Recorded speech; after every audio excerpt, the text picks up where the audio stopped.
my dad told me that Castro was camping out in Central Park, and they were cooking chicken over a campfire.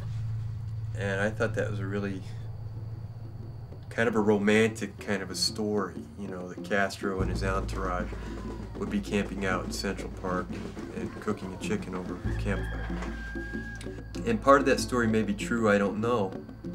I couldn't find it, but what I could find was that he was at the Shelburne Hotel in Manhattan, and he was kicked out for killing and cooking chickens in his room. And so the Hotel Teresa in Harlem welcomed him. That was where the friendship between Harlem and Castro began. Castro, every time he visited New York, would always stay in Harlem after that. I thought it was interesting that one community was celebrating his death while another community was celebrating his birthday. In Little Havana, Miami, they were celebrating Castro's death. Harlem, of all places, celebrating his birthday. I never realized Harlem had such an admiration for Castro.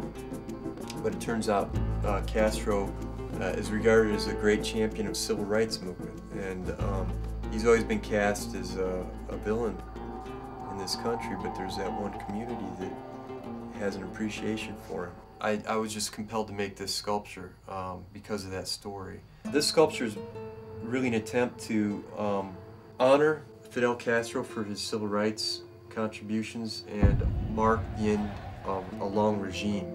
And this portrait, this will be on display in Central Park. It'll be a gold-leafed portrait, and it's called his deathbed, Fidel Castro's deathbed portrait. Part of it is a tribute to my grandfather. I bent his deathbed when he passed away, and he was a very difficult man to get along with for many people. I always had a good relationship with him, but he could be a very domineering person. And all I could think of was the great things that I admired about him.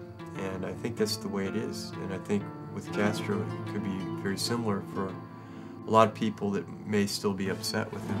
You know, that might be a good thing to think of as he leaves the world. But at the same time, I understand people having a different appreciation for him.